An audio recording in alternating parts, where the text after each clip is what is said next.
Hi everyone and welcome to Indie Underdogs, a monthly audio podcast highlighting music that deserves a wider audience. I'm Mike Harvat, and I want to thank everybody who checked out the first episode. It's crazy to think that after years of waiting for the right time to launch this project, here we are at episode 2. So if you're back, if you're subscribed, thank you so much for your support. And if this is your first time listening to Indie Underdogs, welcome! You're jumping in at the perfect time. This month's episode is an interview with Danny Sabra, one of my favorite songwriters from the Omaha area. You may know him from his solo work, but there's a good chance you've heard him in other places too. His experimental group, Colloquy, has performed at the Under the Radar Music Festival. He's played with and for artists like Sleeping at Last, Tim Casher, the Daredevil Christopher Wright, Sky Piper, Memory Minds, All Young Girls Are Machine Guns, and even Kansas. Yes, the Carry On My Wayward Son, Kansas. But it doesn't stop there. Outside of the world of rock and roll, he's played at the Holland Center multiple times. He's had classical pieces commissioned. He's worked with the Omaha Native tribe to write music based on their traditional songs, including transcribing some of their songs into music notation for preservation purposes. Danny has even collaborated with the dance company TBD. So what I'm trying to say is, the dude gets around. Danny is a musical savant, a modern-day Kierkegaard, and a dear friend of mine. I'm excited for you to meet him, so let's get started. But if I really say the truth, it was something that I knew I risked losing, but I risked it anyway. And I knew all along, so I'm singing this song. Okay, folks, I am so excited to have Danny Sabra with me. Danny is a musician and a visual artist and an educator here in the Omaha area, and we're going to be shining the spotlight on all things Danny today. Welcome, Danny. Thanks, Mike. Glad to be here. It's good to have you. You were one of the first people on my list to talk to, just because I find your approach to art fascinating. You are Thank you. Unique in the way that you approach creating music and performing. And I'm starting to get a taste of some of your visual art and your YouTube curation. You're all over the place, man. It's awesome. Yeah. I've only been doing visual art for like 2 years now, and so it's relatively a new thing, but it's given me it's a really interesting perspective because I've been doing music for so long, and then to approach art as a student, it's like kind of, I don't want to say being an expert, but being, experienced in one thing and also being like, I have no idea how to do this, all of the like beginner newbie frustrations, and like learning how to do something for the first time. That's been like very rewarding for me. Awesome. especially as a music teacher too. I think like trying to learn how to draw and paint and stuff like that has given me that like understanding for like when I'm working with students or whatever, like, oh yeah, that's what that's like. Now I remember what it's like to understand something intellectually and then my hands don't do what I tell them to do. Exactly. Yeah, you know what to do, but you still can't do it or whatever, Yep. Or even just that feeling when you don't know how to do it and you're trying to figure it out, That's a great motivator for sure. Awesome. Well, this podcast is primarily musical in its emphasis, but we can certainly talk about the art. I guess the visual art, it's all art. But I would like to do it chronologically. So let's start at the beginning, and we'll start talking about music, and then eventually we'll open the door into your YouTube influencer career. No.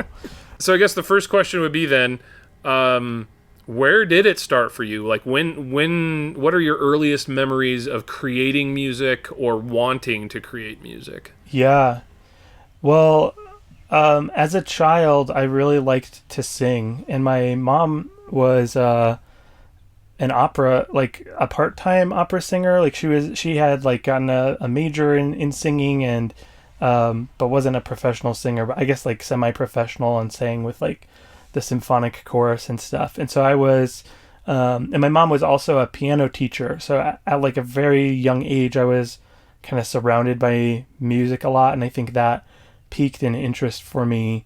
But in terms of like formal music stuff, I didn't really do too much until the age of 12, really. And it was at that time my mom signed me up for the homeschool choir, because I was homeschooled, and I did not want to be in that at all. Really? Not at all. No way. And I was the only boy. So that probably had something to do with it. Yeah. I was the only boy for several years. But that ended up being a really good thing, because that's how I learned how to sing.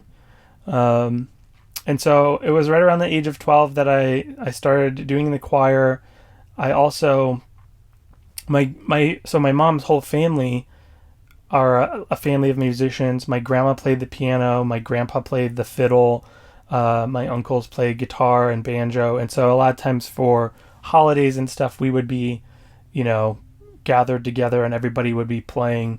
And so I think it was kind of the influence of my grandpa playing the violin. And also I remember watching this Sherlock Holmes cartoon and just seeing Sherlock Holmes playing the violin. That was it. And I asked my mom if I could learn the violin.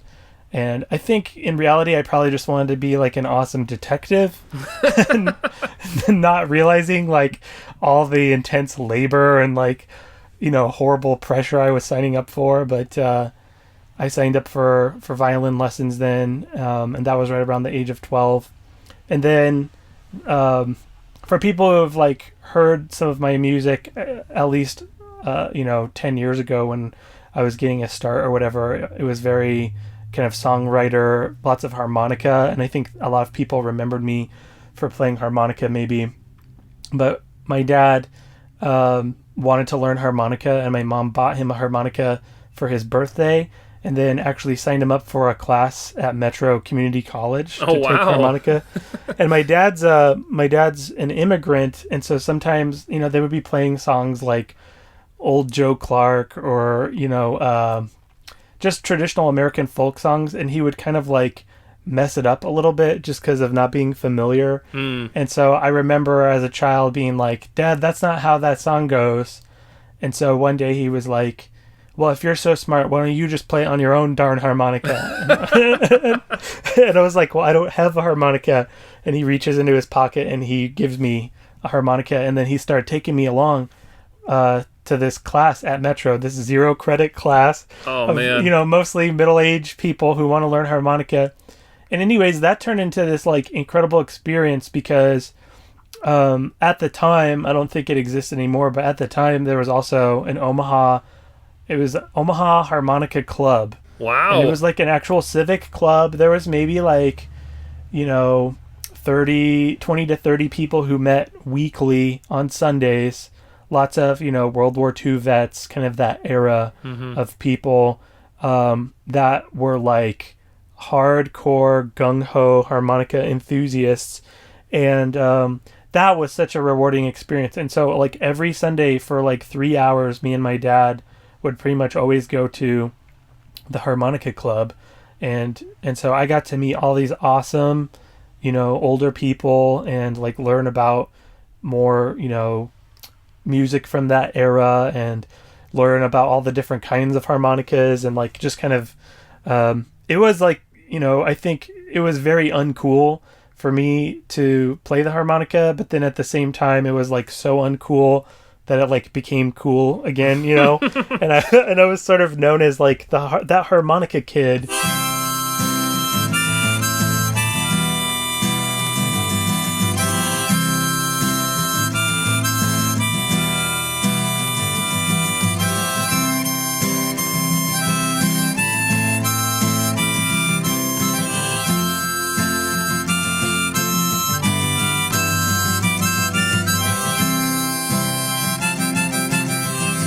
so yeah, those were my three main things that I did. I sang in the homeschool choir. I took violin lessons, and I played the harmonica.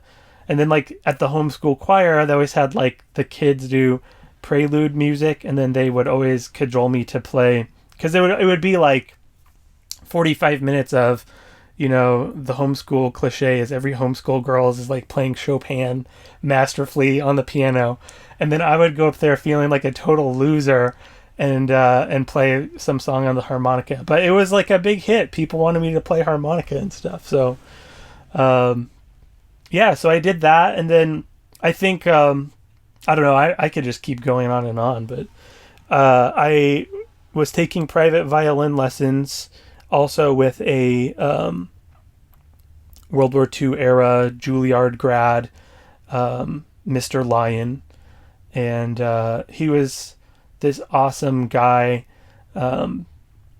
Really prepared me well, because I don't think he really ever, like, the best compliment he ever gave me was one time I remember playing music for him, and he went, "All right, let's turn the page."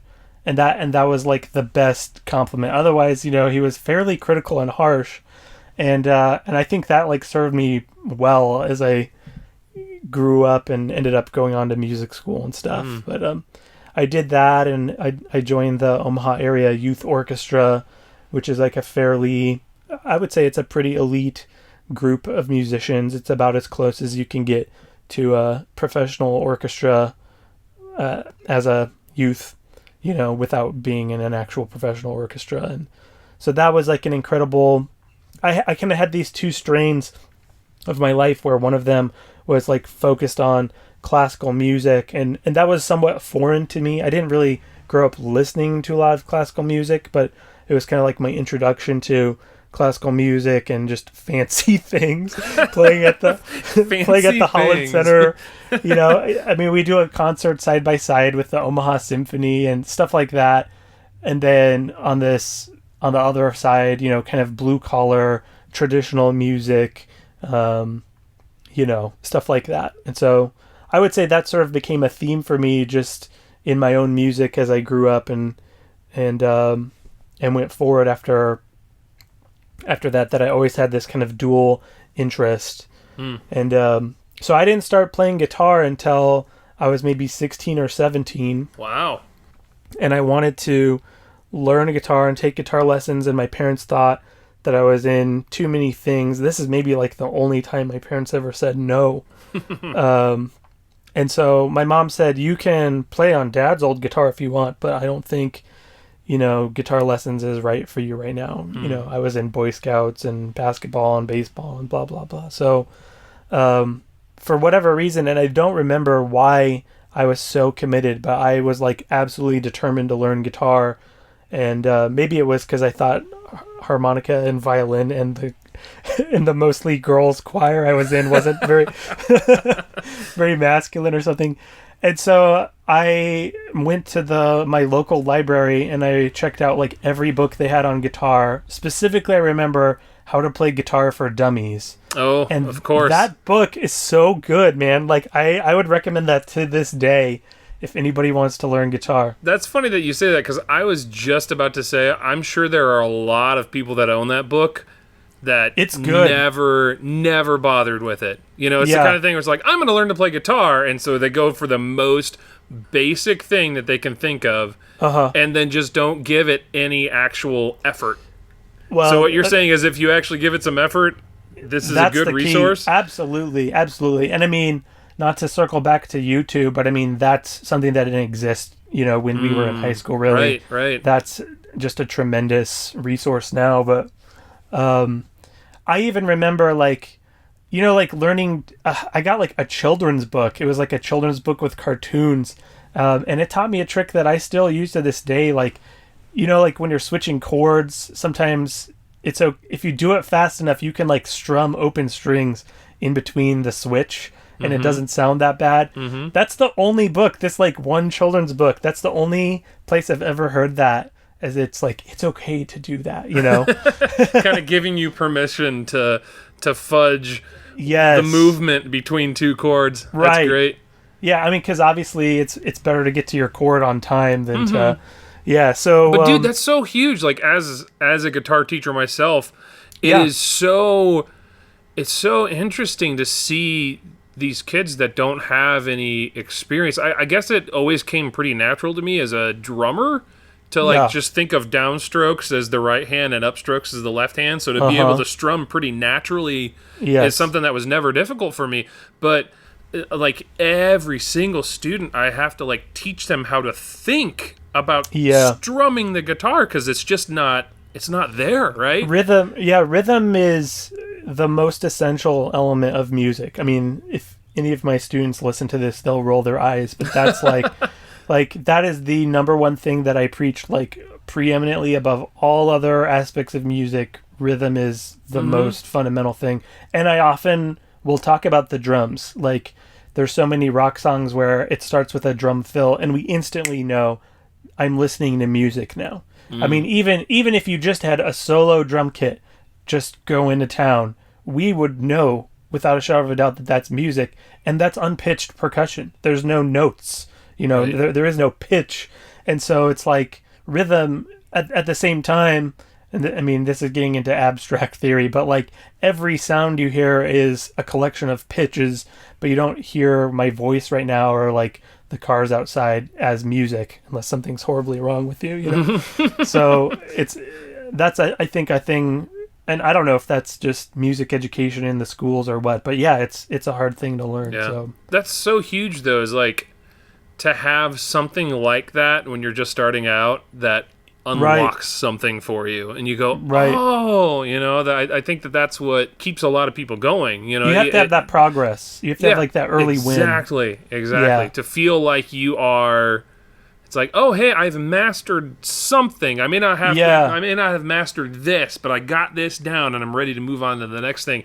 It's one of those things where as an old fart, I think of video game achievements. That is the stupidest thing in the world to me. I think that is just ridiculous. Like, you're already playing a video game, right? Like, Right. Why do you need some outside system to tell you that you're making progress? Right. But we didn't grow up in that world, right?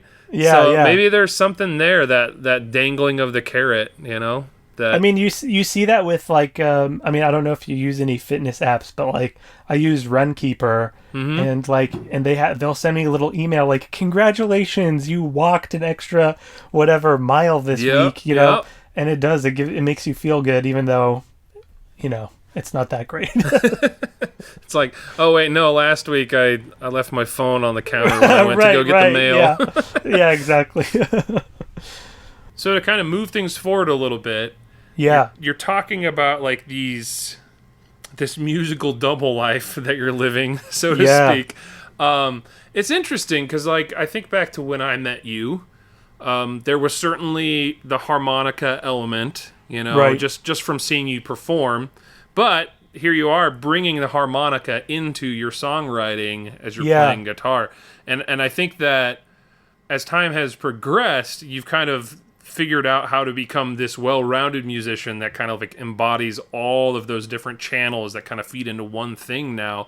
Because even as a songwriter, you're not abandoning, your classical upbringing as a musician. There's violin, there's guitar, there's all kinds of different instruments, choir.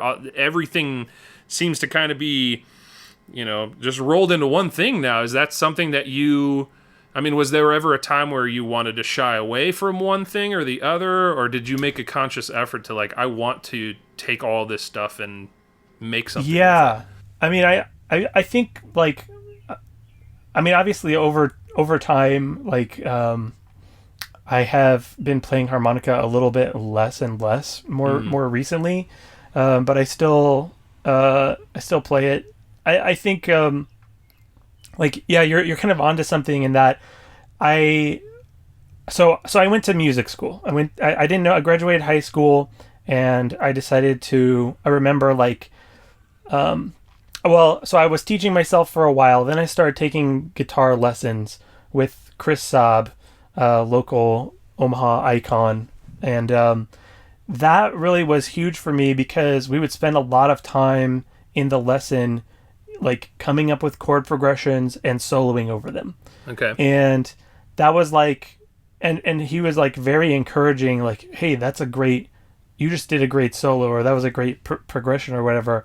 And I think that was super instrumental in like unlocking this idea, like, I can write music. And I remember after some lessons being like, I'm going to try and remember this progression I come up with in my lesson. And I started calling them songs, but they didn't have words.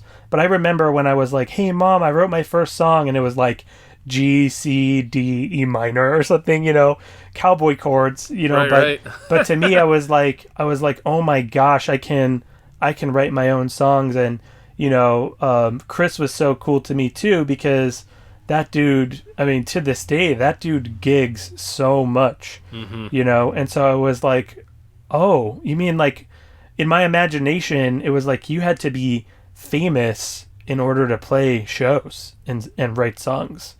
And he really humanized it, that it was like, no, you can be a guy who lives in Omaha and write songs and play shows and stuff. And so just as like a high schooler, I think that was like revelatory for me. And then it was kind of around that time that I also discovered like indie music and Bob Dylan and some like classic rock and like, Paul Simon, people that we would consider great songwriters.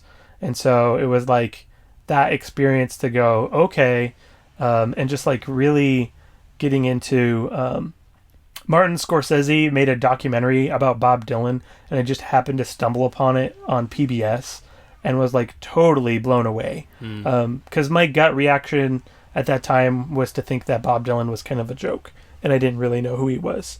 But it wasn't really like the music, it was like the mentality, I think, that like songwriting can be serious, and seeing how serious and important songwriting was in that time, and like people would be like the dude would have press conferences and they would like ask questions about his lyrics and things like that, and it's like the same way that I guess we interview athletes today or whatever, but just to see like how much thought went into it, and like how much his music affected people, that was so inspirational to me. And so I remember deciding like, okay, I want to write songs now.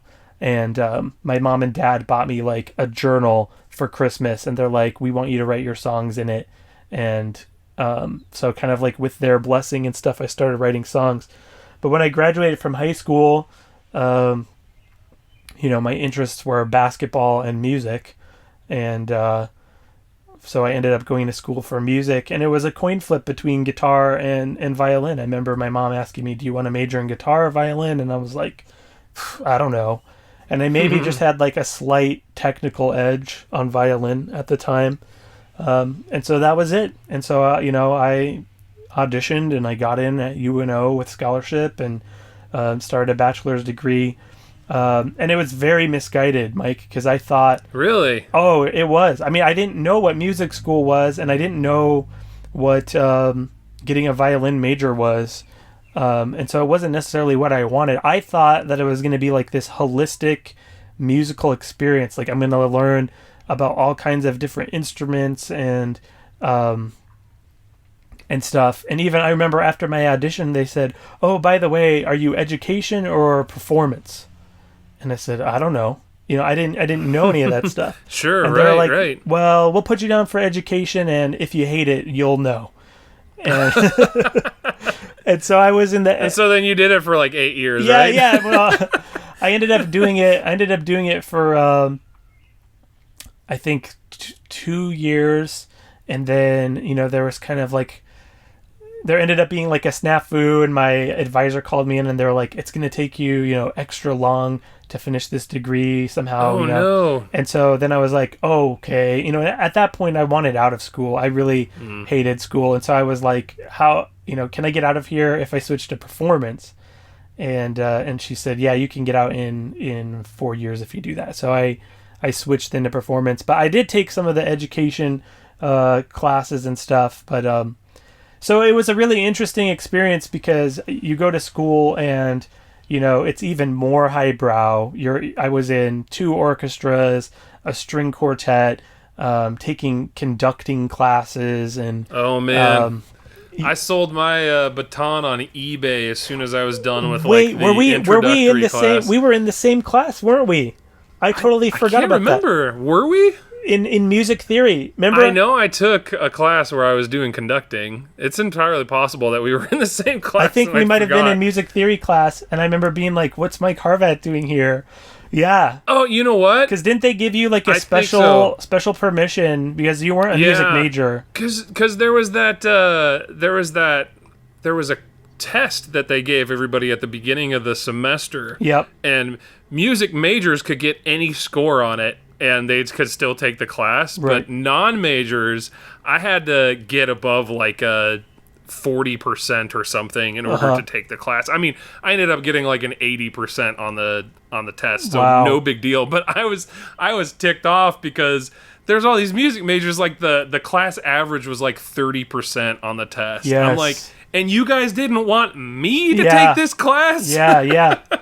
But, if we were in, if that was that theory 1? If that was theory 1, yep. So I went in there, and I had no idea what was on that test, and I was basically a straight A student in high school, and the professor came in and said, this is just a preliminary test. Don't worry about it. Just do your best. No. And I want to say I got like 5% or something on that test, 10% probably for writing my name, And the only consolation were like the 2 buddies that I made on the first day, they got even lower than me. But, I say this in humor because I became really good friends with that professor over time. But at the time, she scared the crap out of me because the next day she came in and she was like mad at everybody. And she was like, I just want to let you know that you all are the dumbest class in the history of and she was like, if you got anything below an 89 right now, you need to drop out and change majors today. And I'm like looking at my like 10% or something, and I'm like scared to death. I called my parents. I gotta change my major, Mom. And she's like, nope, you're going to read the book, you're going to ask questions. And man, it was nice to take those classes without like the pressure of having to perform academically. I mean, like, I still wanted to get a good grade in the class, but for me it was almost like I was auditing, Yeah. It was just an elective. Right. So, just get a good enough grade to keep my scholarship and move on. When I went back to the same school for grad school, and I was the music theory TA, and so I had to sit in all of those classes, take notes, but do none of the homework. And I was like, this is a great way to learn. I love that. I love that so much more than... But yeah, man. So, gung-ho, taking violin lessons from a new teacher, having to do concerto competitions and doing all of that stuff. It was really extreme high pressure, and I really had like a secret life. So like my performing and singing guitar songs at coffee shops and stuff was completely under the radar. Like nobody was to know about it at school. Really? Yeah. Wow. Yeah. And so I kept... Because that's how I knew you. I didn't know that there was like this... Like Danny was hiding his songwriting career under a from bushel, man. Academia. Yeah, I was. And I don't know, I just sensed that like people would look down on it or whatever. And so I was kind of weirdly living this double life. We will stand, and we will stomp our feet, and we'll shout our lungs out in a song. We will dance to the rhythm and the beat, forget about all of our own.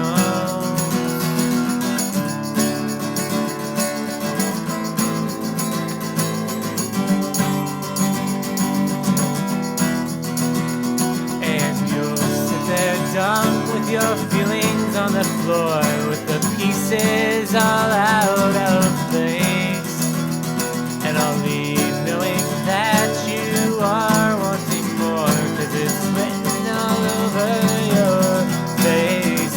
And we will shine with the moon and the stars all around. You will shine with the sun in your eyes. We will take my hand as we both take a stand and open anyways, I'll just fast forward. Like, by the time I was a sophomore, I was super, like, burnt out. I remember being like, I'm as good at violin as I ever wanted to be, like, better than I wanted to be, that I knew was possible for me. And I have 2 more years of this, you know? And it wasn't all bad, but it was extremely stressful time for me. And I ended up getting just, like, very burnt out on music, very burnt out on violin. And I had to go meet my music theory teacher, Dr. Bales. What a great guy. And he could sense from my countenance, my fallen countenance, that I was upset. And so he said, what's going on? And I told him, and he said, have you ever thought about becoming a composer? And I was like, I have thought about that, but I don't even know, what to do, how to do any of this stuff. And he's like, well, you could take composition lessons with me. Let's go to your advisor. Let's talk about it. And so that was probably the best thing that happened to me in school. And I ended up double majoring, but getting to study with him. And that's when I really felt like, okay, I can bring this classical music thing that's been in my life and this songwriter thing that I've been doing under the radar, and I can bring them together somehow. I was like so impressed or like inspired by at that time, like the big thing in all the Pace magazine and Spin magazine was multi-instrumentalist wonderkins, bands like Beirut and Sufjan Stevens and Bright Eyes and stuff. And I just thought that's what's interesting to me. Like, I had kind of lost interest at becoming like a violin virtuoso, and I was never going to become that anyways. There's a certain amount of like raw talent. It's like, you want to become a swimmer, but you're never going to become a professional swimmer. You're never going to go to the Olympics. Like, you have a ceiling, and I definitely had a ceiling in terms of just my abilities. And, but it was like a way for me to bring all this education and all this stuff that I've been doing for so long into songwriting and songcraft. And then I would say that's kind of like when I started to have a vision for my music and stuff. And I think before that, a lot of the songs that I wrote were just like heavily influenced from whatever music I was listening to at the time. And I will say I tried to be like because like my influences were like Bob Dylan and also bands like Switchfoot. I remember hearing the Beautiful Letdown. I had to have listened to that record probably exclusively for an entire year. That was like the only thing I listened to. But it was like this realization, like, whoa, lyrics can be serious and like meaningful, and maybe it was just being that age. But I mean, I still find like songs like Dare You to Move, like that, if I'm feeling depressed, I will think of that song and I'll be like, this is your life. Are you who you want to be? And stuff like that. I had grown up listening to tons of Christian rock and stuff like that. And just, normal light 70s, 60s, 70s music, whatever my parents listened to. But, I think to be exposed to bands like that, contemporary bands that were really writing meaningful lyrics that had depth to them, and then artists like Bob Dylan, Paul Simon and stuff, that then kind of coalesced with me becoming interested in, like I said, multi-instrumental music, songwriter music, and just kind of blending things, Awesome. So hold on, don't go far, 'cause you should know.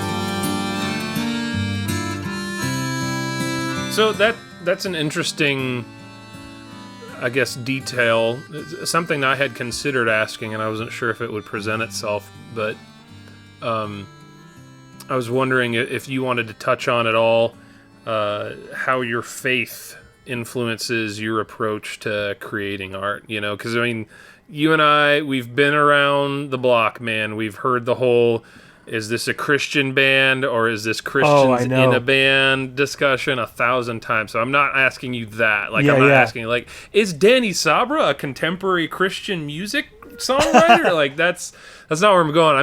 I'm just curious, like, is that something that you're ever intentional about? I mean, I know, I think about your Psalms projects. Yes. That's obviously you being intentional about that. But right. I mean, in general, is that something that just kind of naturally comes out? Or are you ever like thinking about how do I exercise my Christianity as I'm creating music? I think with few exceptions where I've sat down to write, say, an overtly Christian song or to write like a worship song, which has to have been like the number of times I can count on one hand, you know. I kind of going back to like the classical framework. Mm-hmm. I remember sitting in class and being taught that J.S. Bach signed every piece of music he wrote with the letters S-D-G, Soli Dei Gloria, all to the glory of God. Yep. And the cool thing about Bach is like Bach has written, obviously, you know, in that period of time, basically you wrote sacred music for the church or you wrote secular music for the king.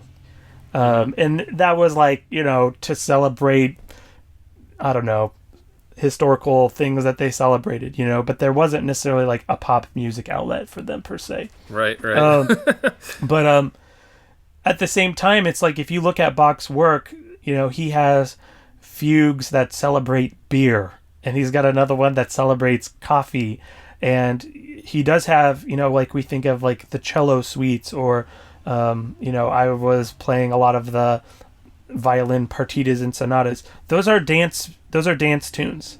So a lot of times, like when I'm teaching my students, I'll go, "This was the Justin Bieber of their day," you know. but I think, well, let's say you're playing a Bach cello suite. I sincerely believe you need to have dancing in mind, and so to me, to look at somebody like that, who we arguably think of as the greatest composer of all time, that whether he was writing music about beer or writing music that were like weird puzzle games or writing music for the king or writing music that was a mass for the church, all of it was Soli Dei Gloria. You know what I mean? And so I kind of think going along probably with like, I don't want to be a blues musician and I don't want to be a songwriter and I don't want to be a classical musician. I want to be whatever I want to be on that day. You know what I mean? Like you can write a classical song that has bluesy influences. That's George Gershwin. You can write a pop song that has classical influences. That's Nat King Cole.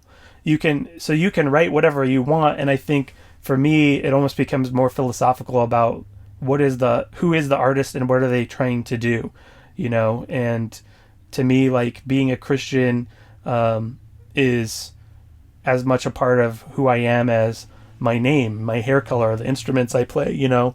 And so I think like it's a part of, as long as I'm trying to be honest, you know, I think that it comes out in all of my music. Oh, Lord of hosts, blessed is the one who trusts in you. Oh, Lord of hosts, blessed is the one who trusts in you. So there's Danny Sabra, the solo artist, that we've been talking a little bit about. But you have also played in groups like Midwest Dilemma, right? Canesville Boys. Yep. Would you consider Colloquy something different? Yeah. Okay, so you want to maybe talk about your experiences with those groups and maybe anybody that I forgot about? Yeah, definitely. Canesville Boys were huge. You know, when I was getting burnt out on playing violin, I was like, I need an outlet to make this fun. Violin just stopped being fun for me. And it just so happened that I was playing a show at In Common, and the Canesville Boys were opening up or something. And, kind of going along with this whole thing, like I had this niche interest in contemporary bluegrass music, and I didn't know anybody who liked this kind of music. So it was like this secret thing that like I've been listening to these bands and I like this kind of stuff, and I've never met anybody who listened to the same music. And then this band of high school kids gets up and they start to play all my favorite songs. And I'm like, what the heck, And that's so cool. It was really cool. And so I introduced myself, and that was Perry Burkham. And he was like, well, if you, we should jam sometime. And dude, I don't know, how many times have you been asked to jam? Like, I swear, every time somebody's like, yeah, man, let's jam. And then, like, nothing happens. And so I was like, cool. But then Perry followed up and he was like, hey, man, do you want to come over to my house and jam? And I'm like, okay. And so I drove to Council Bluffs and we hung out, and, such a nice guy, such a nice family. And he was like 12 at the time, right?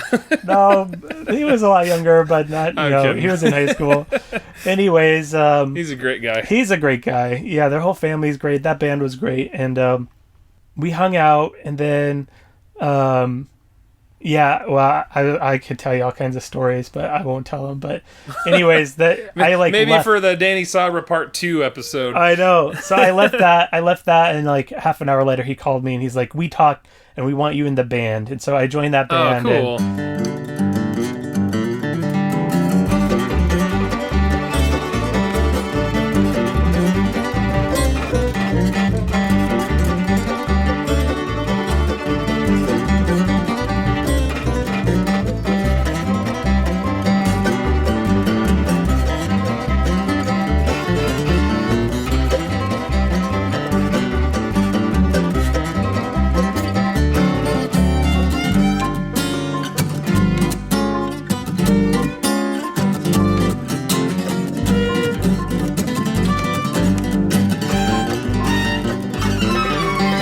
It was so much fun, man, and we had a good run for maybe 4 or 5 years, and I can't remember. Are you on the album?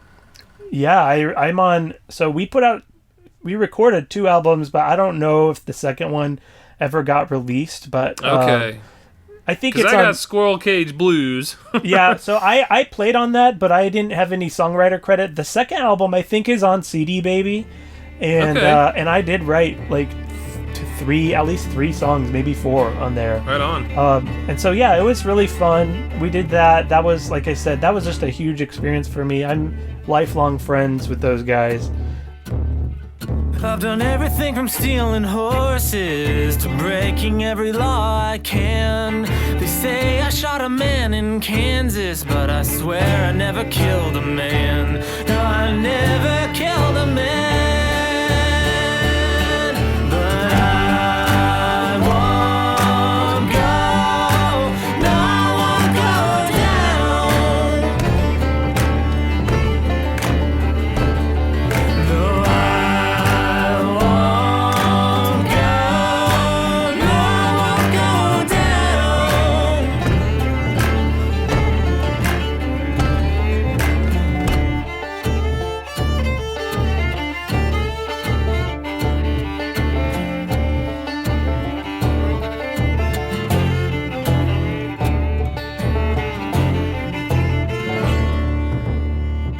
And then Midwest Dilemma was really a short-lived thing, but being in school, you have this network of musicians that you play with, and now I can't remember exactly. I think my friend Joy was in the band at the time, and asked me to come over and introduce me, and they were looking for a violin player, and so I was in their band a very short time. But I will tell you one fun story is I probably was in the band for like a week, like hardly had done anything. I think it was even the first time I met them. And they're like, sweet, man. Oh, hey, by the way, we're going to the OEAs on Saturday. We're up nominated for like the best album of the year or whatever. do you want to come, Danny? And I'm like, sure.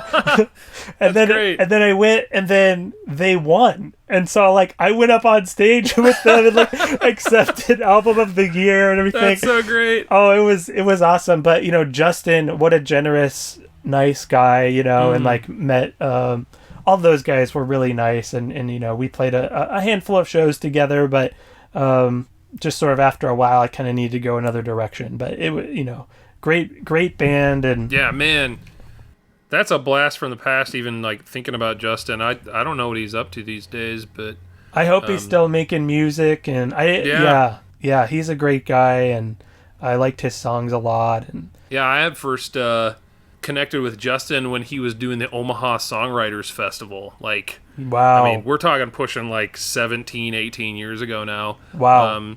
He gave me a spot to play up on the hill at Gene Leahy Mall, and that's awesome. Sing my songs against downtown Omaha for all these people that never heard of me. But yeah. But that was awesome. I mean, like he did a great job of kind of like cultivating community amongst the songwriters here in town. So, yeah.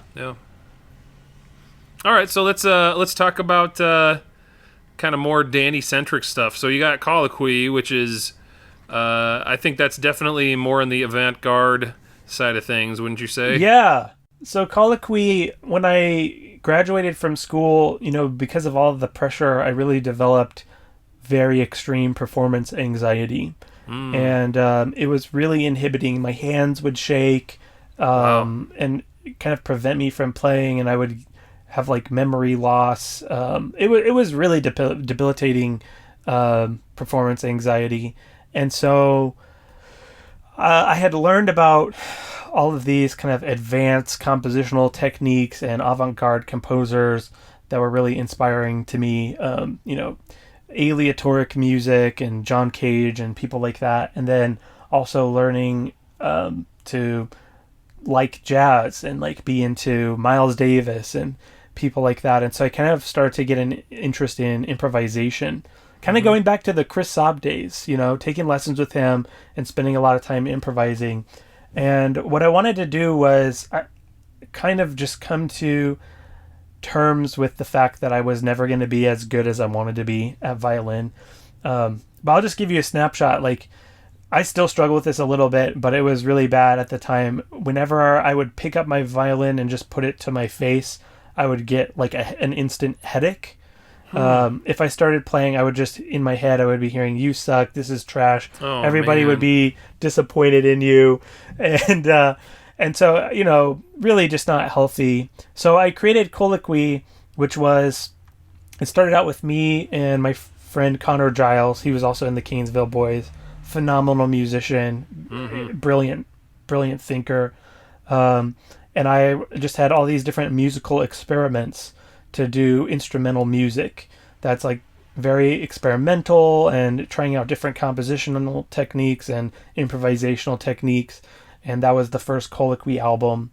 And then I did a second album with my friend Phil Smith, who he was in school with me. Brilliant composer, excellent guitar player, drummer. He's a multi-instrumentalist, plays brass, all of that stuff. And we did a second album that the whole album was just one long improvisation in his living room.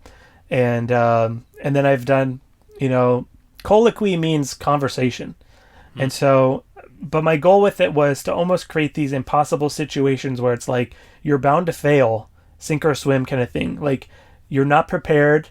There's no practice. You're just going for this thing. It's going to be different every time. And there's almost been a weird theme. Like, whenever we play live, almost, I will say 100% of the time, something goes wrong. My looper pedal will malfunction. Something will go wrong that would like give me a huge wave of anxiety, and I just have to ride that out and keep playing.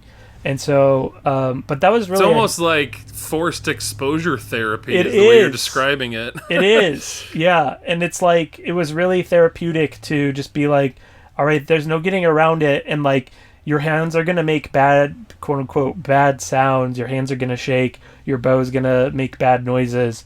Now turn that into music, and roll with it. And the cool thing about Colloquy is like the people who have seen us play live, it's always like this really positive experience for them, you know? And so that's something I'd like to do more of. It's harder with a global pandemic, but Sure. that's definitely something I love to do. And I have kind of a network of, you know, my friend Leanna Keith, great flute player.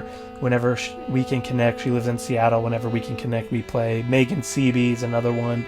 Just I have a network of people who are kind of down to try this weird thing that I do. That's cool. You know, yeah, That's great.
Well, I have two questions left. Okay. One I definitely am saving for last, but for now I'm going to ask, what projects are you particularly proud of? Like what songs or albums, you know, across all the projects that you've done, like what sticks out to you? Like if you were to play it back to yourself today, you'd find enjoyment or satisfaction in knowing like, hey, this is something I accomplished.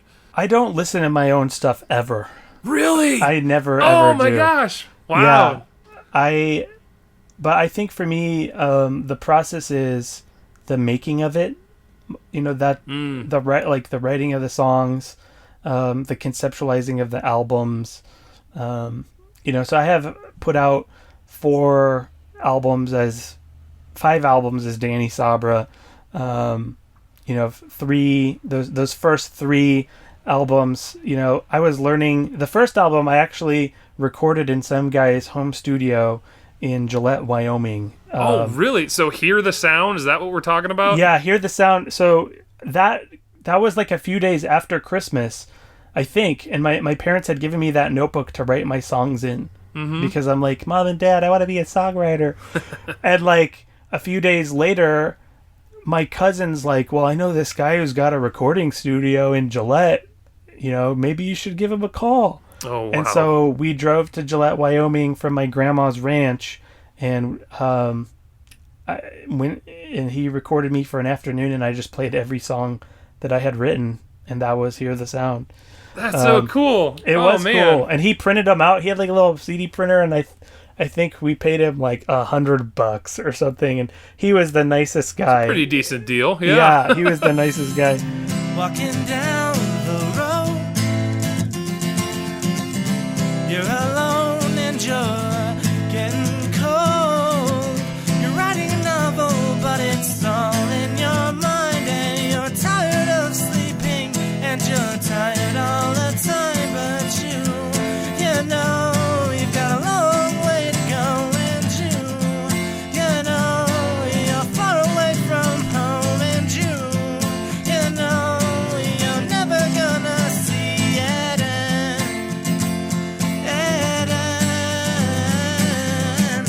And so that kind of got me my start. And then I recorded under the root tree in my bedroom, you know, and had to like learn what a microphone is. And like, I think I used a software called Cubase.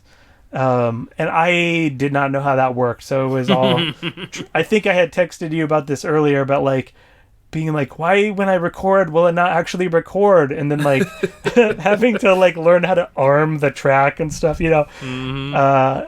just stuff like that. So, I'm proud of all of those things. And then the hyperstatic circumflex machine was, I think more advanced songwriting and like learning a little bit more about home recording. Our secrets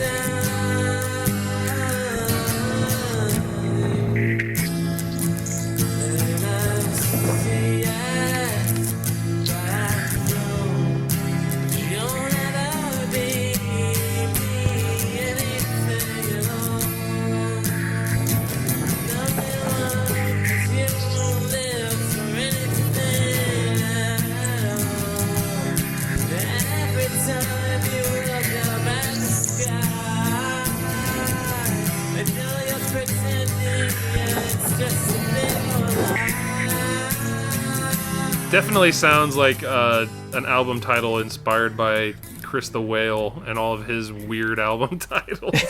Yeah.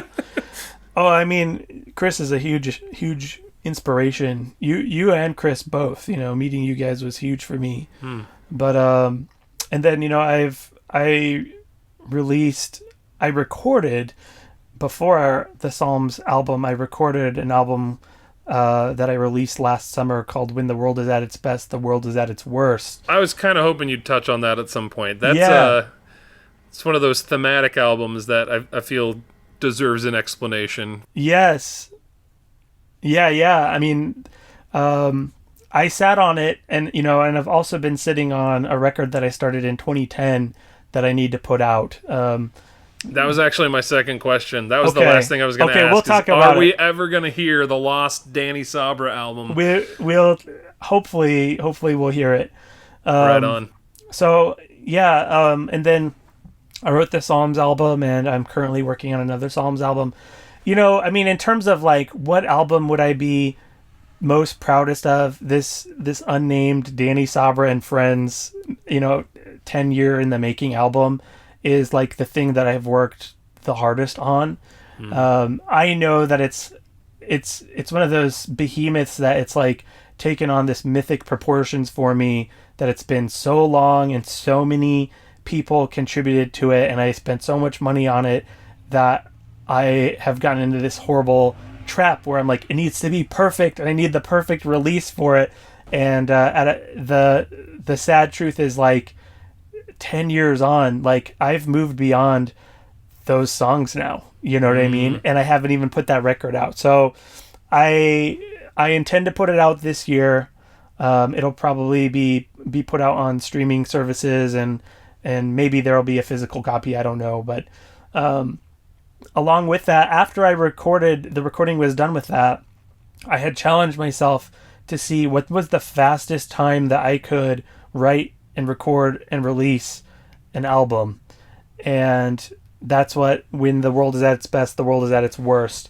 And, I was very much into, I don't know what you call this, like indie classical music, bands like Sigur Rós and Olafur Arnalds. And I wanted to try my hand at writing, Björk, that whole Icelandic music where it's got this like cinematic, otherworldly quality, but it's still,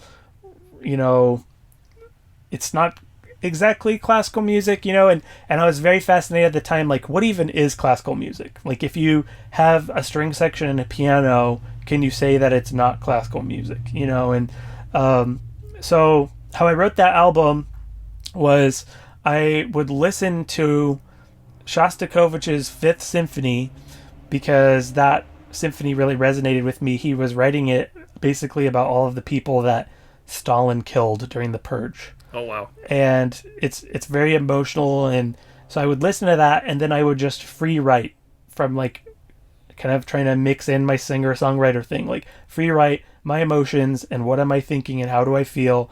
And I was like, I want to get away from rhyme schemes, because, like, so much you're like, I feel, it's like the old Coldplay thing, and it was all yellow, like trying to find that word, and it was just chafing me that it was like, that's not quite honest enough when you're like, well, now I have to find something that rhymes with yellow, and I just wanted it to just be pure, unadulterated, like, this is what I think.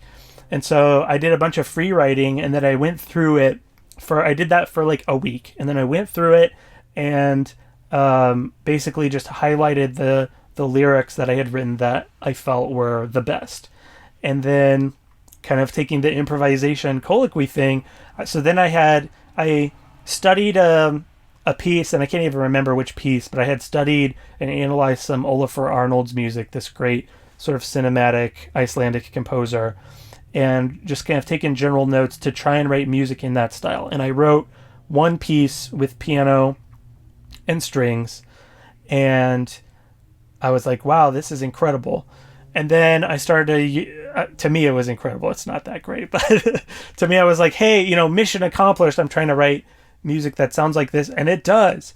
And then I got this idea in, music composition. There's something where you have, we call it retrograde, which is where you take a theme or something and you reverse it. And then there's inversion, where it's like all of your intervals.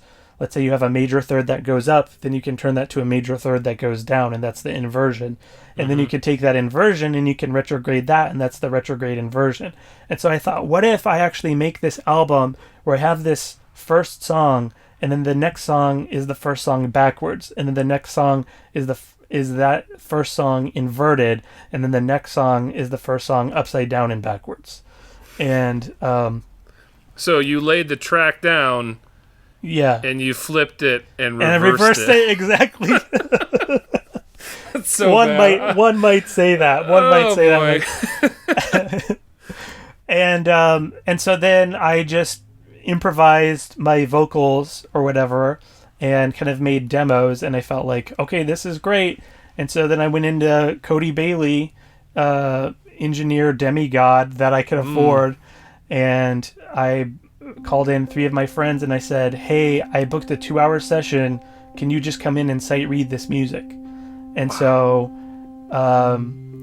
they came in, and pros that they are, they sight read it, and basically everything was in one take. I think we might have done one thing in like 1.5 takes. We might have like punched something in. That's and amazing. Then we still had like plenty of time left, and so then I was like, well, guys, let's do a free improv. And so the last track on the album is just totally free improvisation, where I'm playing piano and singing, and they're playing strings to accompany me.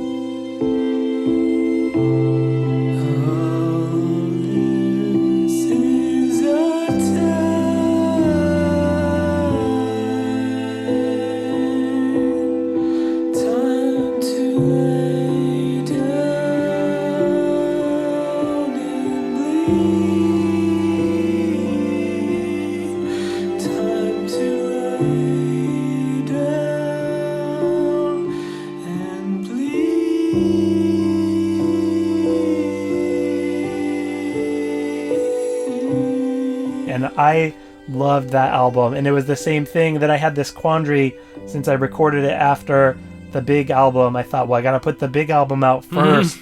And so you sat on it for so how I many sat years? on it, and finally last summer I was just like, let's just put this out in the world, so Awesome.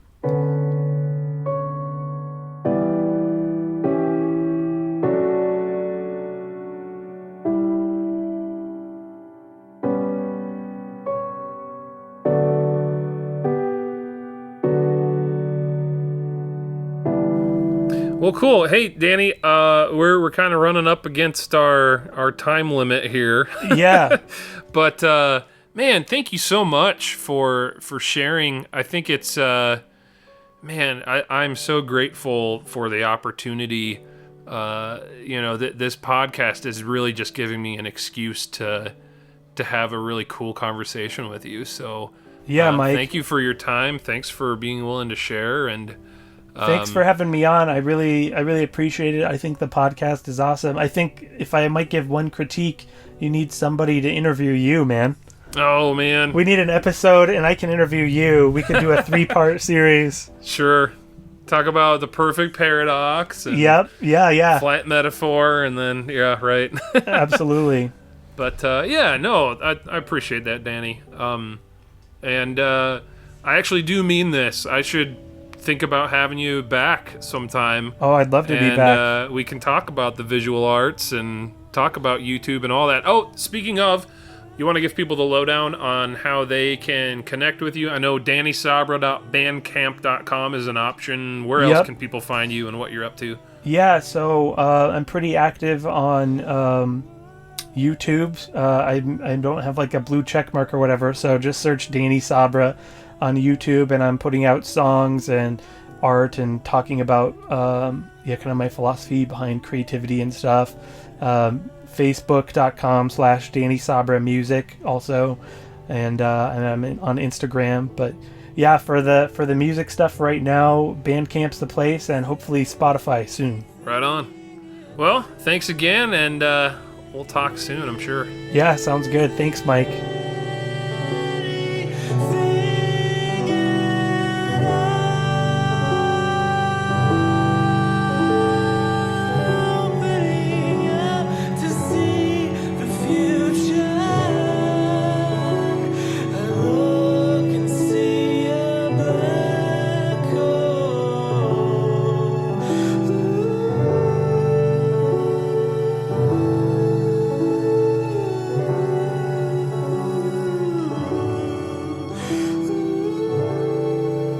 That's it for this month's episode of Indie Underdogs. Thanks for listening. If you enjoyed this episode, please consider clicking on one of the support links at indieunderdogs.com. There's a link to my Bandcamp page, or if you just want to make a direct contribution, you can follow the PayPal link.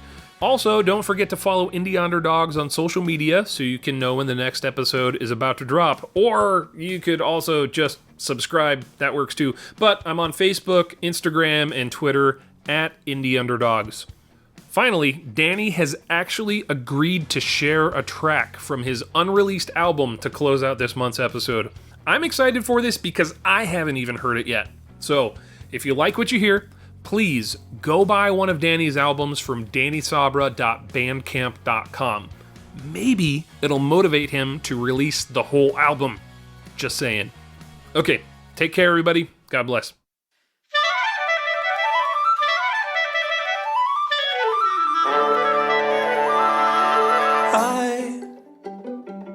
I told a lie, and I don't know why,